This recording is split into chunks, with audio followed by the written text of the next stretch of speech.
ഹരേ കൃഷ്ണ. സജ്ജനങ്ങൾക്ക് എല്ലാവർക്കും പാലാഴിയിലേക്ക് സ്വാഗതം. ഞാനിത് പറയുന്നത് ശീവോദിക്ക് വെക്കൽ എന്ന ചടങ്ങിനെ കുറിച്ചാണ്. കർക്കിടകം 1 മുതൽ മാസം തീരും വരെ എല്ലാ വീടുകളിലും ശ്രീ ഭഗവതിയെ വരവേൽക്കാനായി ശീവോദിക്ക് വെക്കൽ എന്ന ചടങ്ങ് അനുഷ്ഠിക്കാറുണ്ട്. ശീവോദി അതായത് സാക്ഷാൽ ശ്രീ ഭഗവതി ലക്ഷ്മി ദേവി എന്നത് ഐശ്വര്യത്തിന്റെയും സമ്പത്തിന്റെയും പ്രതീകമാണ്. കേരളീയ ആചാരപ്രകാരം ദാരിദ്ര്യ ദേവതയായ ചേട്ടയെ വീടിന് പുറത്താക്കി ഐശ്വര്യം നിറയ്ക്കാൻ ശീവോദിയെ അകത്തേക്ക് ആനയിക്കുന്ന ചടങ്ങ്. ശീവോദി അകത്ത് പൊട്ടിപ്പുറത്ത് എന്ന അനുഷ്ഠാനത്തിലൂടെയാണ് ഈ വാക്ക് പ്രധാനമായും അറിയപ്പെടുന്നത്. ഇതുകൂടാതെ ഓണക്കളങ്ങളിൽ ഉപയോഗിക്കുന്ന ഒരു തരം പച്ചിലച്ചെടിയെയും ശീവോദി എന്ന് വിളിക്കാറുണ്ട്. കർക്കടക സംക്രാന്തി. കർക്കടകം പൊതുവെ പഞ്ഞമാസം എന്നാണ് അറിയപ്പെടുന്നത്.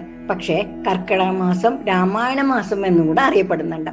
സൂര്യൻ കർക്കടകം രാശിയിലൂടെ സഞ്ചരിക്കുന്ന സമയമാണ് കർക്കടക മാസം. മിഥുന മാസത്തിന്റെ അവസാനത്തിലാണ് കർക്കടക സംക്രാന്തി ആചരിക്കുന്നത്.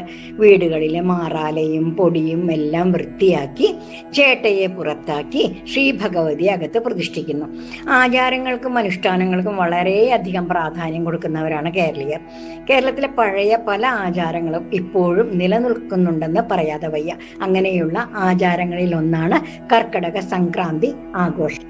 മിഥുന മാസത്തിന്റെ അവസാനത്തിൽ കർക്കടക സംക്രമ ദിവസം സന്ധ്യാസമയത്താണ് ഇത് ആഘോഷിക്കുന്നത്. ഒരു കീറിയ പഴയ മുറത്തിൽ ചോറുകൊണ്ട് വെളുത്തതും കറുത്തതും മഞ്ഞയും നിറങ്ങളിൽ 3 ഉരുളകൾ ഉണ്ടാക്കി വെക്കും. എരിഞ്ഞയില, കൂവയില, മെച്ചിങ്ങ, കുറ്റിച്ചൂല, മൈലാഞ്ചി, പൊട്ടിയ കലത്തിന്റെ കഷ്ണങ്ങൾ എന്നിവയും വെക്കും. ചോറുരുളകളുടെ മുകളിലായി 3 തിരികൾ കത്തിച്ചു വെക്കും. അതിനുശേഷം വീട്ടിൽ ജോലി ചെയ്യുന്ന സ്ത്രീ അല്ലെങ്കിൽ മറ്റാരെങ്കിലും ഈ മുറം കയ്യിൽ വെച്ച് എല്ലാ മുറികളിലും കയറിയിറങ്ങും. പൊട്ടി പോ ശീബോദിയും മക്കളും വാ വാ എന്ന് ഉച്ചത്തിൽ പറഞ്ഞുകൊണ്ടാണ് എല്ലാ മുറികളിലും കയറിയിറങ്ങുന്നത്. അതിനുശേഷം വീടിന് ചുറ്റും 3 പ്രാവശ്യം വലം വെക്കും. വാഴപ്പിണ്ടികൾ കൊണ്ടും മടലുകൾ കൊണ്ടും നിലത്തടിച്ച് ശബ്ദമുണ്ടാക്കി കുട്ടികളും ഇവരുടെ പുറകെ കൂടും. വീട് 3 തവണ വലം വെച്ച ശേഷം മുറവും അതിലെ സാധനങ്ങളും എല്ലാം ദൂരെ ഒഴിഞ്ഞ ഒരു കോണിൽ ഉപേക്ഷിക്കും. പിന്നീട് ആ സ്ത്രീ കുളത്തിൽ പോയി തലയിൽ നിറയെ എണ്ണ തേച്ച് കുളിക്കും. കുറച്ച് എണ്ണ ഭൂമിദേവിക്കും സമർപ്പിക്കും. ചേട്ടയെ അടിച്ചു പുറത്താക്കി ശ്രീ പാർവതിയെ അഥവാ ശ്രീദേവിയെ കുടിയിരുത്തുക എന്നതാണ് ഇതിന്റെ ഉദ്ദേശം. മനുഷ്യ മനസ്സുകളിലെ ദുഷ്ചിന്തകളും ദുഷ്പ്രേരണകളും അകറ്റി മനസ്സിൽ ദൈവവിശ്വാസം ഉണ്ടാക്കുവാനും ആത്മാവ് ശുദ്ധീകരിക്കുവാനുമാണ് ഇത് നടത്തുന്നത്. ഈ ആചാരം എല്ലാ ഗ്രഹങ്ങളിലും മുഖമുദ്രയാണ്. തുടർന്ന് നടത്തുന്ന ഭക്തിപാരായണമാണ് രാമായണം വായന.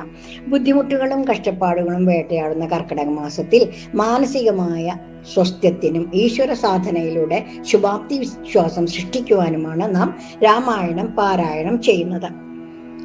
സമൃദ്ധിയുടെയും ഐശ്വര്യത്തിന്റെയും പ്രതീകമായ മഹാലക്ഷ്മിയെ അതായത് ശ്രീ ഭഗവതിയെ വീട്ടിൽ കുടിയിരുത്തുവന്നു എന്നാണ് വിശ്വാസം.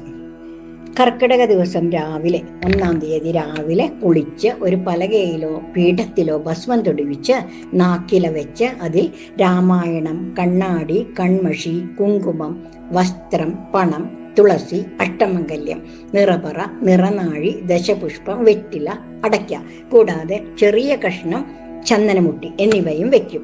കണ്ണാടി എന്ന് ഉദ്ദേശിച്ചത് വാൽക്കണ്ണാടിയാണ് കേട്ടോ. അതിനുശേഷം കിണ്ടിയിൽ വെള്ളം വെച്ച് കിണ്ടിയിൽ വെക്കുന്നത് തുമ്പപ്പൂവാണ്.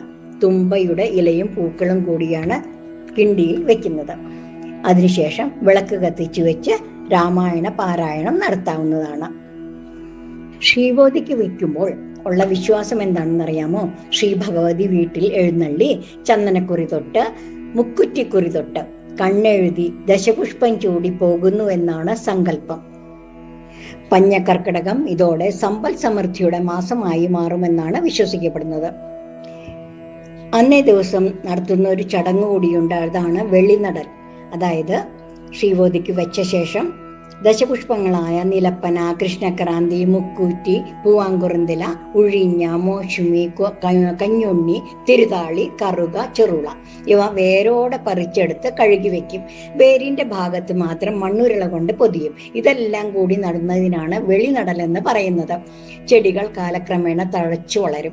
ശരീരപുഷ്ടിക്കുള്ള ചികിത്സകൾക്ക് അനുയോജ്യമാണ് കർക്കിടകം. കഴിക്കുന്ന മരുന്നുകളും ചെയ്യുന്ന ചികിത്സകളും ശരീരത്തിൽ പിടിക്കും. അതുകൊണ്ട് തന്നെ സുഖചികിത്സയ്ക്ക് ഉത്തമമാണ് കർക്കിടകം. നമുക്കും ആരംഭിക്കാം. ഐശ്വര്യത്തിന്റെയും സമൃദ്ധിയുടെയും പ്രതീകമായ മഹാലക്ഷ്മിയെ, ശ്രീ ഭഗവതിയെ വീട്ടിൽ കുടിയിരുത്തി രാമായണ പാരായണത്തോടെ ഈ കർക്കിടക മാസം നമുക്കും രാമായണ മാസമായി വ്രതശുദ്ധിയോടെ ആരംഭിക്കാം. വ്രതശുദ്ധിയോടെ രാമായണ പാരായണം നടത്തുന്ന ഓരോ ഭക്തരെയും ശ്രീ ഭഗവതി അനുഗ്രഹിക്കട്ടെ എന്ന് ആത്മാർത്ഥമായി പ്രാർത്ഥിക്കുന്നു. അക്ഷരങ്ങൾക്ക് കടപ്പാടോടെ നിർത്തുന്നു. നന്ദി, നമസ്കാരം. സർവം ശ്രീകൃഷ്ണാർപ്പണമസ്തു.